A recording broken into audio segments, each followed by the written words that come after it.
लु हाम्रो काकीको हेलो छोरा। आज छोराले यहाँ छिमाले रोटी पोलेको पुरा मन पराएछ।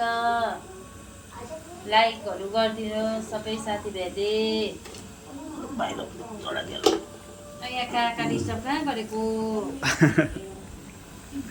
है साथीभाइ हो। खै रेडी गर न अन्त मोबाइल हुँदैछ त भिडियो नि।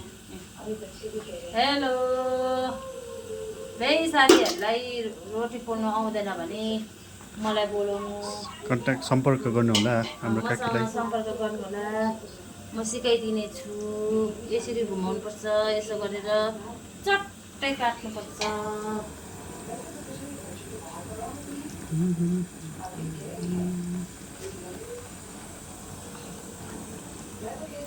यो चाहिँ हाम्रो काकीको हातको कला अगाडि देख्नु हुँदैछ तपाईँले।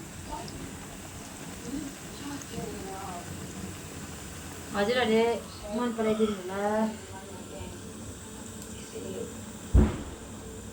मेरो छोराको च्यानलमा सबैले लाइक सेयर सब्सक्राइब गरिदिनु होला।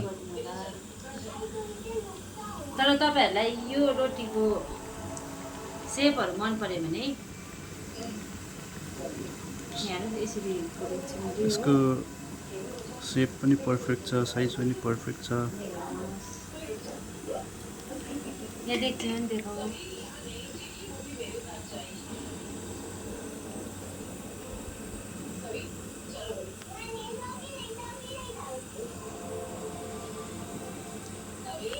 हाम्रो काकी मोटी भएर यहाँ काकीलाई बस्नु अप्ठ्यारो भएको जस्तो लागिरहेको छ यहाँ रोटी पोल्दाखेरि चाहिँ। भैँसी र सिङको भारी हुँदैन काकीलाई आफ्नो जिउको भारी हुँदैन। मलाई कम्फर्टेबल रहेछ। तर मेरो छोराले मेरो जिउ देखेर अस्पत मानिरहेको छ हो।